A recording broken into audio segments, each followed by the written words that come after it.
Oppenheimer presenta. Llega a usted por cortesía de...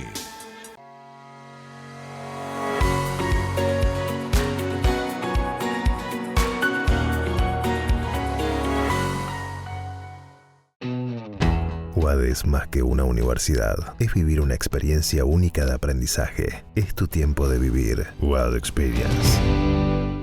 ¿Sabías que según un estudio de la Universidad de Oxford, casi la mitad de los trabajos actuales podrían dejar de existir en 10 años? La inteligencia artificial llegó para quedarse. ¿Cómo te va a afectar la automatización? ¿Cuáles son los trabajos del futuro? Andrés Oppenheimer te lo cuenta en su nuevo libro, Sálvese quien pueda. Y no te quedes atrás. Encuéntralo en librerías.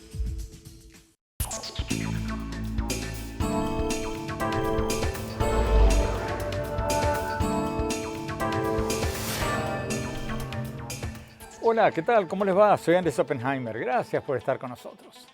Hace pocas semanas, la influyente revista Foreign Affairs de Estados Unidos publicó un extenso artículo titulado El fin del milagro económico chino.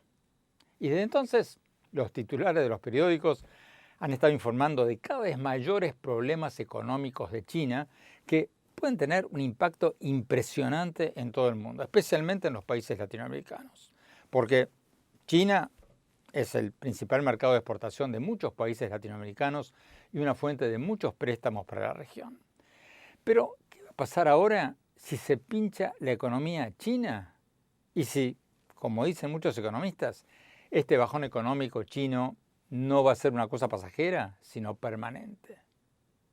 Hoy vamos a hablar de todo esto con un referente de la economía latinoamericana, el secretario ejecutivo de la CEPAL, la Comisión Económica para América Latina y el Caribe de las Naciones Unidas, José Manuel Salazar Xirinacs.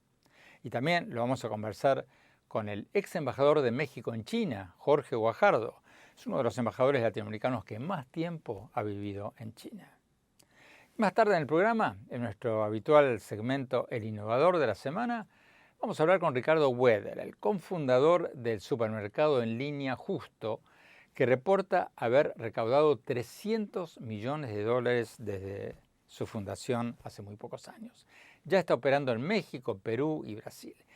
Ellos dicen ser el supermercado en línea líder en América Latina. O sea, no son un servicio de transporte para traer la comida del súper físico a tu casa. Son un supermercado virtual, sin tiendas físicas, donde tú eliges la comida por internet y te la traen a tu casa. Y según ellos, el no tener que pagar locales físicos, entre otras cosas, les permite vender más barato. Les vamos a preguntar cómo lo hacen. Bueno, empecemos con José Manuel Salazar Xirinacs, el secretario ejecutivo de la CEPAL. Señor Salazar Xirinacs, gracias por estar con nosotros. Antes de hablar específicamente de China y del impacto mundial que va a tener este bajón económico en China, ustedes en la CEPAL acaban de dar a conocer sus pronósticos económicos para América Latina y el Caribe para este año y el próximo. ¿Cómo definiría esos pronósticos? ¿Son muy deprimentes, un poco deprimentes o no son deprimentes? No los llamaría deprimentes, pero tampoco son muy positivos. En realidad, lo que vamos a reportar es que la región se mantiene en una senda de bajo crecimiento. Se ve una desaceleración a partir del segundo trimestre del 22 y resultados en el 23 que son más bajos que el año 22, y en el 24 se mantiene, ¿no?, un poco esa situación. De manera que eso va a tener efectos negativos también en el mercado de trabajo y en el empleo. Se viene reduciendo la tasa de crecimiento de creación de empleo, lo que no es una buena noticia. Y va a haber un aumento en el 2024 de la tasa de desempleo de 6.8, que va a ser este año, a 7.1.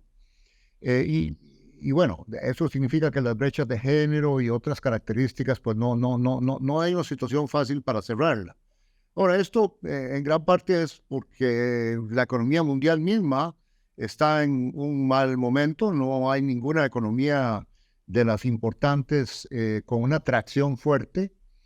Tenemos a la economía china, que en la crisis financiera del 2008, 9, 10 estaba creciendo a 8, 9% y tuvo un efecto de tracción muy, muy importante en los commodities, materias primas. Eso no está sucediendo ahora. La expectativa es que la economía china va a estar creciendo un 5% este año y tal vez incluso un poco menos, 4.5% en el 2024.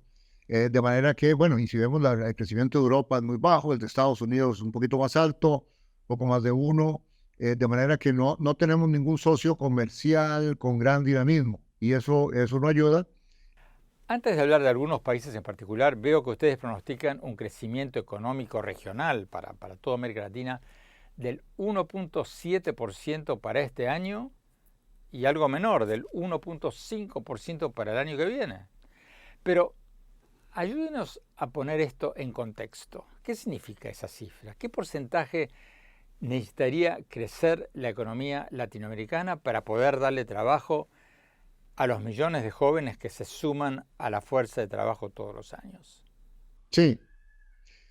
Mire, no hay, Andrés, una regla, digamos, mágica, pero cualquier número de crecimiento por debajo de 2% no son buenas noticias, sobre todo porque imagínense que, como hemos venido repitiendo y documentando, si uno ve el crecimiento de América Latina en la última década, fue de solo 0.8% en promedio, desde 2014 hasta 2023. Aquí termina una década que ya es una segunda década perdida. Imagínense que tanto se habló en los años 80 de la década perdida de los 80 y el crecimiento promedio de América Latina, en gran parte por la crisis de la deuda de esos años, fue de 2%. Y ahora estamos diciendo que estos crecimientos de 1.7 y 1.5 pues son menores que los de la década perdida. Entonces, aquí nuestro mensaje es que es importantísimo que los países hagan esfuerzos y aspiren a crecer, ojalá el 3 o 4%. No queremos poner un número muy alto para no ser irrealistas. Bueno, la pregunta del $1.000.000. ¿Cuándo podemos esperar ver una recuperación económica de América Latina?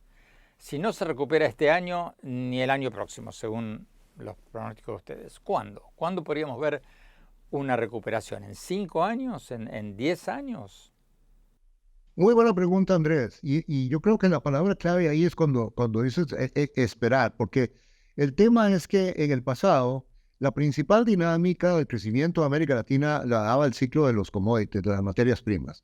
Y claro, teníamos a una China que por 15, 20 años estaba creciendo unas tasas que ya China no se espera que va a volver a crecer esas tasas por una serie de razones.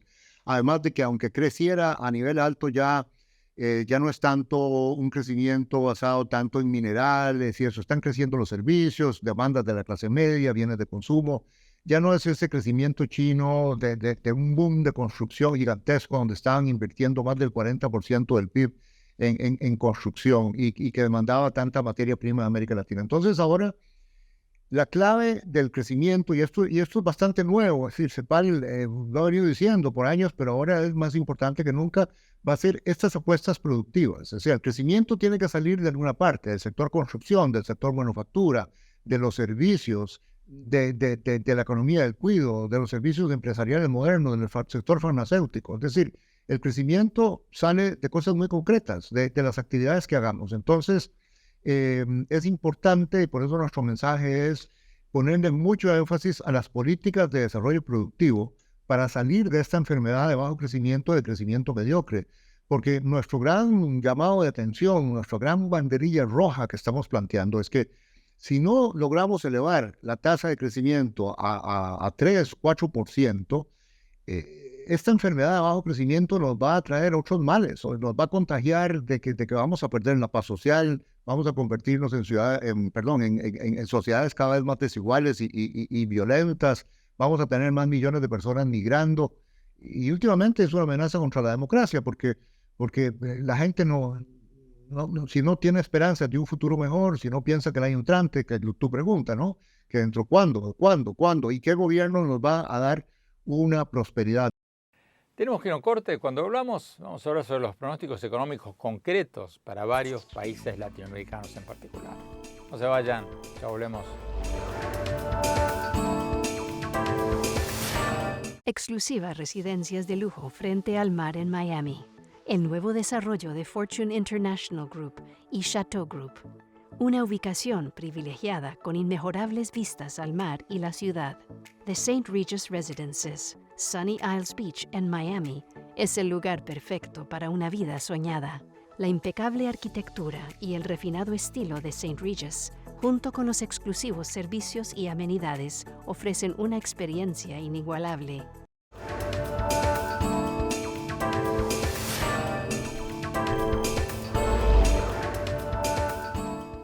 Gracias por seguir con nosotros. Estamos hablando con uno de los referentes de la economía de América Latina, el secretario ejecutivo de la CEPAL, la Comisión Económica para América Latina y el Caribe de las Naciones Unidas, José Manuel Salazar Chirinacs. La CEPAL acaba de dar a conocer sus pronósticos económicos para América Latina este año y el próximo. Le estamos preguntando sobre eso y sobre los crecientes reportes de una gran desaceleración económica de China, que es el principal mercado de exportaciones de muchos países latinoamericanos. Sigamos con la entrevista. Señor Salazar, ustedes hacen un pronóstico regional y en particular para los países para este año y el próximo. Noté, me llamó la atención que uno de los países más golpeados este año y el próximo, según ustedes, va a ser Argentina. Están pronosticando ustedes una caída del 3% para este año, o sea, una contracción económica y otra contracción para el año que viene. ¿Ustedes no tienen esperanza que un nuevo gobierno, si gana un nuevo gobierno en las elecciones que se vienen en pocas semanas, empiece a arreglar las cosas en Argentina? Bueno, a ver, el caso de Argentina es particularmente complejo, tanto por la situación económica que vienen arrastrando, como porque, bueno, este es un año electoral y como sabemos la política afecta mucho también el desempeño económico. Hay una gran incertidumbre, yo no me atrevería a decir, ¿verdad? Porque hay expectativas muy dispersas sobre cuál puede ser el próximo gobierno, qué tipo de políticas puede poner en su lugar. Ciertamente cualquiera que sea el gobierno tiene retos grandes de una inflación que ronda más del 100%, de un déficit fiscal, de un descontento acumulado, es decir, es una economía que tiene y una sociedad pues retos significativos. Hay otras sociedades, por ejemplo aquí donde estamos, donde estoy en Chile, que ha sido afectada por los precios bajos del cobre, de otros minerales y que están en una lucha a pesar de tener políticas sólidas en muchas áreas y tener instituciones como Corfo y políticas industriales, pues está costando poder levantar la tasa de crecimiento, pero hay una serie de economías donde, por ejemplo, en la categoría de crecer entre 2 y 3% para este año es Brasil, El Salvador, Bolivia, Ecuador, Nicaragua, México. Para todos estos países esperamos este año entre 2 y 3% de crecimiento. Para países que van a estar en el rango entre 3 y 4%, Venezuela, Guatemala, Honduras, República Dominicana y Costa Rica. El desempeño estrella de este año, que es de 5.1% esperado, es Panamá, por una serie de razones allá relacionadas pues, con la logística, la operación del canal y una serie de inversiones. Paraguay también 4.2%. Esto varía por país. El candidato libertario en Argentina, Javier Milei, convulsionó el ambiente político y económico con su propuesta de dolarizar la economía. ¿Funcionaría eso? ¿Funcionaría la dolarización en Argentina? Hay algunos países de América Latina que están dolarizados desde hace tiempo, ¿no? Incluyendo, por ejemplo, Panamá. La ventaja que se le da a la dolarización, sobre todo, y es una tentación para países que tienen una gran inestabilidad, una alta inflación, porque la ventaja principal, en principio, es estabilizar los precios. Si uno tiene el dólar, pues más o menos va y se alinea con la tasa de inflación de los Estados Unidos. Pero hay una serie de desventajas potenciales, ¿no? Una es que el país que dolariza cede su política macroeconómica a la Reserva Federal de los Estados Unidos. Es decir, ya no hay política macroeconómica, no hay tipo de cambio, no hay ninguna flexibilidad. Las decisiones de política monetaria, de tasa de interés de los Estados Unidos es lo que el país tiene que estar dispuesto a importar, ¿verdad? Se vincula con eso, puede ser una ventaja, pero puede tener sus desventajas. El ciclo económico ya va a depender mucho del ciclo internacional de los Estados Unidos. Ya no hay movimientos de tipo cambio, o mejor dicho, lo que se va a mover es el dólar, y el dólar puede moverse según los vaivenes o conveniencias de la economía grande de los Estados Unidos, no necesariamente la lógica del desarrollo productivo y las exportaciones del país que dolariza. Y también es que el escenario de dolarización, el Banco Central no puede operar como prestamista de última instancia. Entonces, digamos, hay una gran ventaja potencial que es la estabilidad de precios, pero hay una lista, y no he sido exhaustivo aquí, de potenciales desventajas que el país tendría que pensarlo muy bien, porque además es algo bastante irreversible. Una vez que un país entra en eso, es bastante complicado y tiene altos costos. No es una cosa que uno pueda decir, bueno, lo pruebo por 2, 3 años y luego me salgo. No funciona así. Finalmente, señor secretario ejecutivo de la CEPAL, en términos generales, ¿qué es lo que a usted más le asusta y qué es lo que le da más esperanzas para América Latina en lo que resta del año y el año que viene? Bueno, interesante pregunta, muy interesante. Ya sabemos que la economía mundial no va a tener un despegue importante, así que asustarse por eso no tendría mucho sentido. Lo que hay que hacer es ser muy pragmático, muy claro de que eso es así.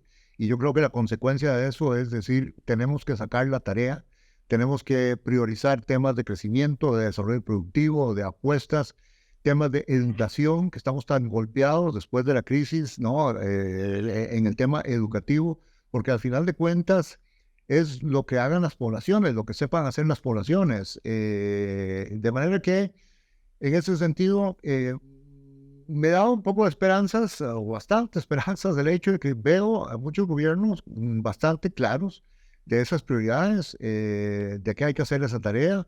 Me asustaría que tengamos un debate público empobrecido, que no hable de estas cosas seriamente, o polarizado, que haga que la discusión de las políticas públicas no sea lo seria que tiene que ser, porque realmente estamos en una situación muy seria y la única forma de salir adelante es lograr amplios consensos para hacer tareas que no son fáciles. Nada de esto va a caer como por varita mágica, ni rápidamente, ni porque la economía mundial nos va a sacar a flote sin que nosotros hagamos esas tareas. Señor secretario ejecutivo de la CEPAL, muchísimas gracias. Tenemos que ir a un corte. Cuando volvamos, vamos a hablar sobre los recientes reportes de una caída o de un fin del milagro económico de China. ¿Cómo va a afectar eso a nuestros países? No se vayan, ya volvemos.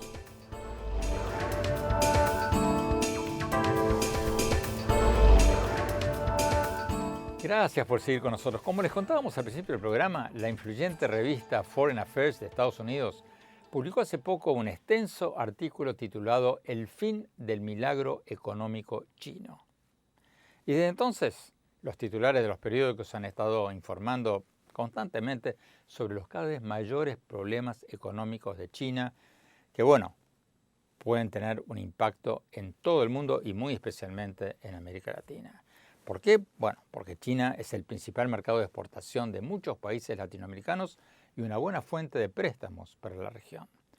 Pero ¿qué va a pasar ahora? ¿Qué va a pasar ahora si se pincha la economía china y si, como dicen muchos economistas, este bajón económico chino no va a ser algo pasajero, sino permanente? Tenemos con nosotros al ex embajador de México en China, Jorge Guajardo, que sigue esto muy, pero muy de cerca. Embajador Guajardo, gracias por estar con nosotros. Embajador, la revista Foreign Affairs publicó este artículo del economista Adam Posen titulado El fin del milagro económico chino. ¿Usted está de acuerdo con esa afirmación? O sea, ¿se acabó el milagro económico chino? Bueno, yo creo que sí, yo creo que se acabó. Es decir, China no volverá a crecer al ritmo que veníamos viéndola crecer del 9%. Yo creo que de aquí en adelante podemos esperar que China crezca entre el 2 y el 3% en un buen año. Entonces, en ese aspecto sí se acabó. Las razones de la cual quizás difiere un poco de lo que estipula Dan Posen, pero sin duda sí es el fin del milagro económico chino. ¿Por qué cree usted que este bajón económico chino no va a ser una cosa pasajera? Muchos mencionan que las cuarentenas durante la pandemia fueron un factor de quiebre, que marcaron un antes y un después, pero ¿quiebre de qué? No, yo creo que viene mucho antes de la pandemia esto. Esto era el sistema económico chino que estaba basado en construir infraestructura a base de endeudarse. En un principio eso era muy favorable, es decir, muchos pueblos que no tenían carreteras hacia grandes ciudades fueron conectados con carreteras, tuvieron aeropuertos, tuvieron puertos que mejoró la infraestructura. Entonces, todas esas cosas tenían muchas externalidades, muchos factores muy positivos para la economía china. Sin embargo, un pueblo que no está comunicado a una gran ciudad y se construye una carretera, pues solo puede usar una carretera. Es decir, si construye una segunda carretera para conectar el mismo pueblo, pues no tiene el mismo efecto. Y eso es lo que está sucediendo en China, es que ya se acabaron los proyectos de infraestructura que se pueden hacer y los que siguen haciendo ya no tienen el mismo valor económico. Entonces simplemente dejan de hacerlos. Lo mismo sucede con la vivienda. Se sobreconstruyó la vivienda, se sobreconstruyó porque se había convertido en un instrumento de inversión para el pueblo chino.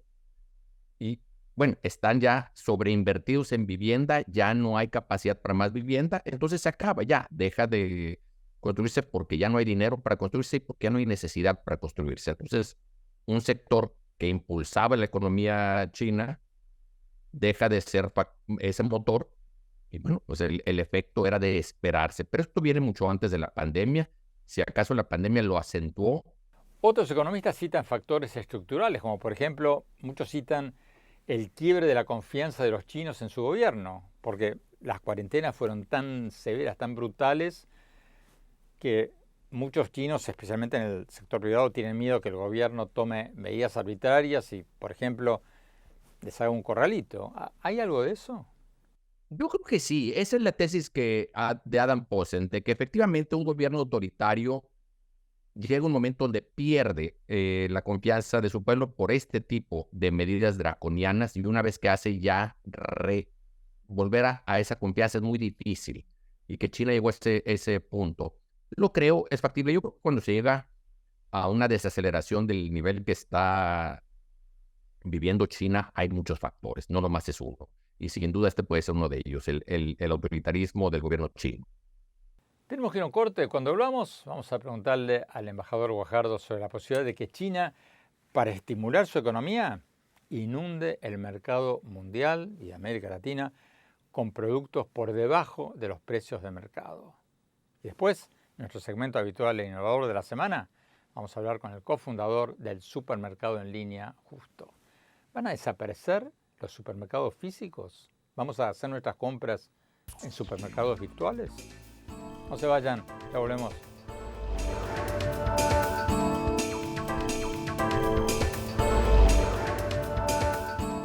Gracias por seguir con nosotros. Estamos hablando con el ex embajador de México en China, Jorge Guajardo, sobre los reportes que hablan del posible fin del milagro económico de China, sobre qué impacto puede tener esto en nuestros países y en nuestros bolsillos. Sigamos con la entrevista.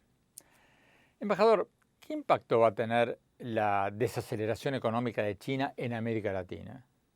Bueno, hay dos tipos de impactos. Los países exportadores a China de materia prima, como venía siendo Brasil, que exportaba mucho mineral de hierro, se van a ver muy afectados. Simple y sencillamente. Yo creo que hay que esperar que eso les afecte. Brasil, Argentina, Chile, Perú, casi toda Sudamérica.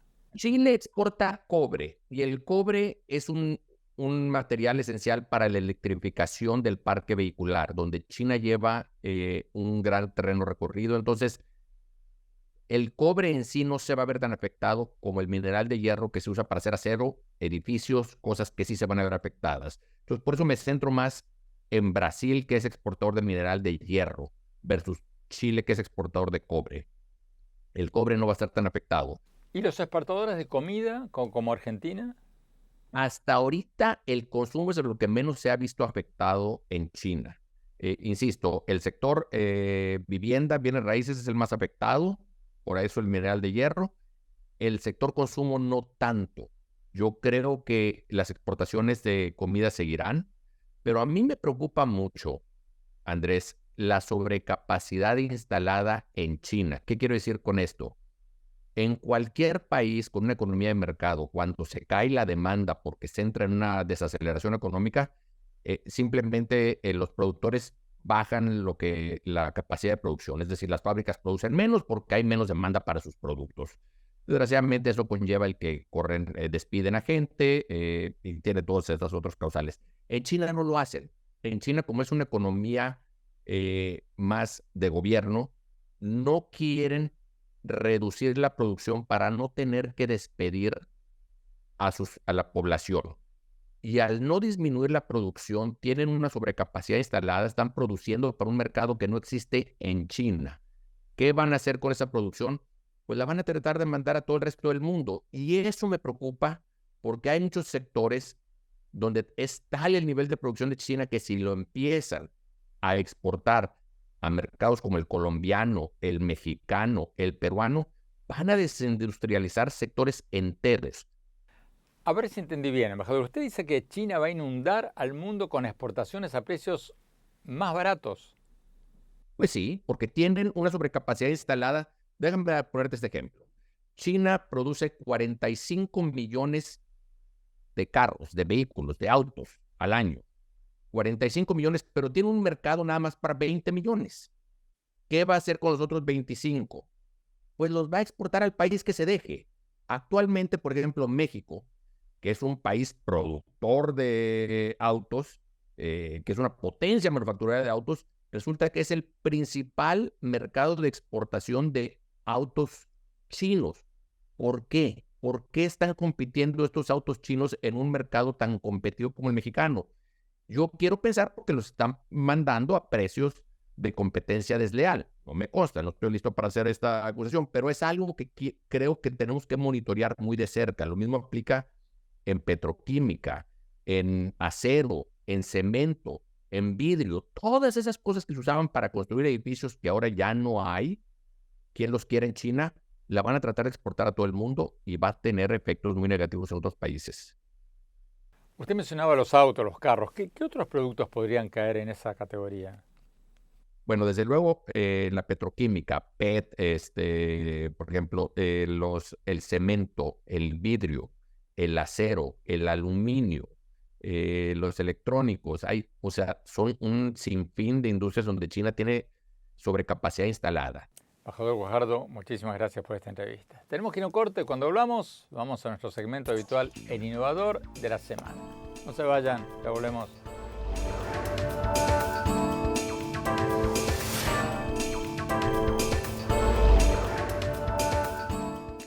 Gracias por seguir con nosotros. Vamos a nuestro segmento habitual, el innovador de la semana. Hoy vamos a hablar con Ricardo Weder, el cofundador del supermercado en línea Justo, que reporta haber recaudado $300 millones desde su fundación poco antes de la pandemia y que ya está operando en México, Perú y Brasil. No son un servicio de transporte de taxi para traer la comida del súper físico. Son un supermercado en internet, sin tiendas físicas, que te traen la comida a tu casa. Y según ellos, el no tener que pagar locales físicos, entre otras cosas, les permite vender más barato. Vamos a preguntar cómo lo hacen. Vamos a la entrevista. El innovador de la semana es presentado por falabella.com, un nuevo punto de partida. Ricardo Weder, gracias por estar con nosotros. Ricardo, antes de hablar de Justo, del supermercado de ustedes en línea, me llama la atención que ustedes han recaudado, según he visto, $300 millones, pero tú comenzaste esto antes de la pandemia. ¿Cómo hicieron para recaudar $300 millones en tan poco tiempo? Sí, mira, la verdad nosotros empezamos hace 4 años y hay ciertas variables interesantes en la oportunidad que perseguimos, ¿no? Justo nace con la idea de poder transformar la industria de consumo a través de la tecnología, pero también a través de prácticas justas. Y empezamos atacando el sector de groceries, ¿no? De supermercados. Es una industria con un TAM en Latinoamérica de cerca de $600 billones. Y esto pues nos permite evidentemente tener una oportunidad muy grande. Ya somos el supermercado online líder en Latinoamérica con presencia en México, Brasil y Perú. Ustedes trabajan solamente en línea, o sea, por internet, o sea, no tienen supermercados físicos para que la gente pueda ir con el carrito a escoger sus manzanas, pero tienen que tener la comida en algún lado. ¿Cómo funciona el sistema? Sí, nosotros tenemos centros de distribución que operamos con tecnología 100% propietaria, tecnología que desarrollamos nosotros mismos, y de ahí tenemos una selección de cerca de 7,000 productos en las principales categorías del supermercado, ¿no? Sobre todo nuestra propuesta de valor de costo es muy potente en el tema de frescos y perecederos. Cerca del 78% de los productos que nosotros vendemos son perecederos, ¿no? ¿Por qué? Porque esta es la gran barrera en confianza para que los usuarios compren en línea. Entonces, en esta propuesta lo que nosotros hacemos es reducimos la cadena de valor, reducimos la interacción con los productos, no solo para reducir costos, sino para poder entregar frescos de mucho mejor calidad, que no tienen interacción en el proceso, ¿no? Por decirlo en palabras más simples, por ejemplo, no están en exhibición y el consumidor está tocándolos para seleccionarlos entre otro tipo de factores, ¿no? Esto a la par también viene con una experiencia diferenciada a través de la personalización, la data, todo este tipo de factores para facilitar la compra de nuestros usuarios. ¿Cómo se te ocurrió esto? Porque ustedes empezaron antes de la pandemia. ¿Cómo se les ocurrió hacer un supermercado en internet, en línea, antes de la pandemia? Mira, fue curioso porque empezamos, que habrá sido unos 8 meses antes de la pandemia.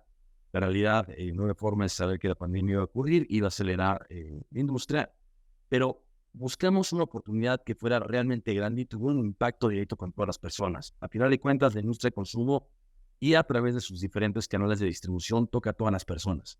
Y es uno de los mayores gastos de las familias latinas, ¿no? Es una compra recurrente y veíamos una oportunidad muy grande, ¿no? Veíamos mucha concentración, veíamos sobre todo en las cadenas de productor que los pequeños y medianos productores y pymes son a veces relegados por las condiciones comerciales que tienen, ¿no? En la producción de perecederos hay muchos intermediarios que acaparan normalmente la mayoría de las ganancias. Y también veíamos un cambio de tendencia en los consumidores.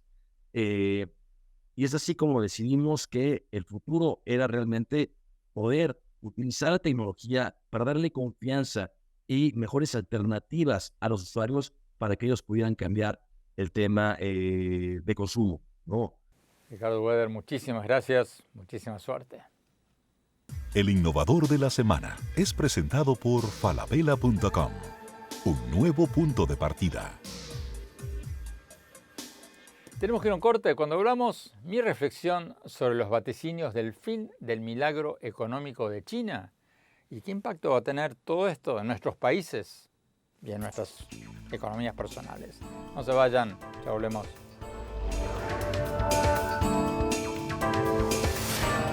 En falabella.com la calidad la dejamos en manos de expertos. Creo que hemos encontrado el Santo Grial 3.0. Aprobado, aprobado, aprobado. Caracoles. Miles de marcas, miles de emprendedores, la mejor calidad. Me encanta. Todo lo que necesitas está en el nuevo falabella.com. Descarga la app.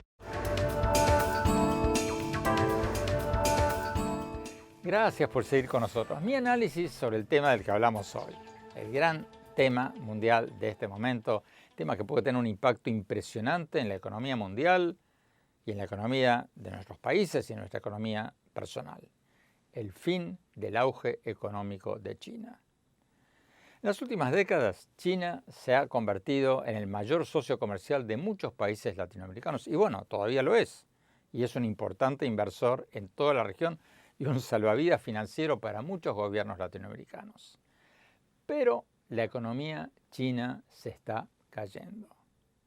Crecía a tasas del 8 o el 10% en los años 2000, pero este año va a crecer a un 5% o menos, a un 4.5%, según nos dijo en el programa de hoy el secretario ejecutivo de la CEPAL, la Comisión Económica para América Latina de las Naciones Unidas. Y muchos economistas ya están pronosticando que para el 2030 o antes, la economía china va a crecer todavía menos, a tasas del 3% anual. Lo importante de esto para América Latina es que esta caída del crecimiento chino no es algo pasajero, sino se está perfilando como una tendencia permanente. Y eso nos va a obligar a hacer cambios fundamentales. China produjo parte de su crecimiento económico gracias a las enormes obras de infraestructura que generaban muchísimo trabajo y actividad económica. Pero bueno, una vez que uno construye un camino a una ciudad, construir un segundo camino ya no es tan rentable. Y en segundo lugar, las durísimas cuarentenas de muchas ciudades chinas ordenadas por el gobierno chino durante la pandemia, junto con el creciente autoritarismo y la vuelta al etatismo del régimen del presidente Xi Jinping, están asustando mucho al sector privado chino. Muchos inversionistas chinos y también extranjeros tienen miedo de invertir, porque tienen miedo que el Estado les cierre la fábrica, como pasó en la pandemia, pero con esa o cualquier otra excusa. Y China también enfrenta una crisis demográfica a largo plazo causada por la disminución de las tasas de natalidad. Muchas mujeres chinas no quieren tener hijos. Como me dijo una colega china durante un viaje a Beijing hace algunos años, ella no quiere tener hijos porque no tiene seguro médico, pago por el Estado, ni educación terciaria pagada por el Estado, ni nada de eso. Y además hay un enorme desempleo juvenil en China. Entonces, se le hace difícil tomar esa decisión. ¿Por qué debería ser un tema importante este para todos nosotros? Porque en los últimos años muchos de nuestros países se financiaron con exportaciones de materias primas a China y eso se va a acabar, o por lo menos se va a reducir. Hay que buscar nuevos caminos al desarrollo, basados en la inversión de productos más sofisticados, de más alto valor agregado, que no sean solo el petróleo, la soja y otras materias primas. Por eso es tan, pero tan importante que le pongamos más importancia a la educación de calidad, a la ciencia, a la tecnología, a la innovación. Si no le apostamos a las industrias del futuro, nos vamos a quedar cada vez más atrás. Estamos ya desde hace varios años en la era de la economía del conocimiento, donde un programa exitoso de Internet vale más que cientos de toneladas de petróleo, de soja o de hierro. Esa es la realidad. Como lo digo en todos mis libros, la calidad educativa, la ciencia, la innovación tendrían que ser los temas número 1 de la agenda política y en los medios en nuestros países. Eso es lo que nos puede sacar del pozo. Y ahora que China está en problemas, ese debería ser el tema número 1 más que nunca. Bueno, muchísimas gracias por habernos acompañado. Los invito a visitar mi blog en la página de internet andresopenheimer.com y síguenme en mi Twitter, o X o como se llame ahora, @OppenheimerA, en mi página de Facebook Andrés Oppenheimer y en mi cuenta de Instagram Andrés Oppenheimer Oficial. Y estén atentos que ya está por salir mi nuevo libro, Cómo salir del pozo. Gracias por acompañarnos. Hasta la semana próxima.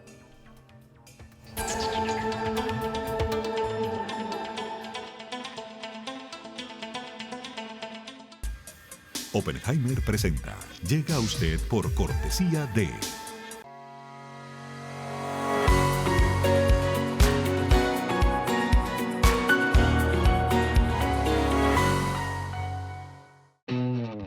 UAD es más que una universidad. Es vivir una experiencia única de aprendizaje. Es tu tiempo de vivir. UAD Experience.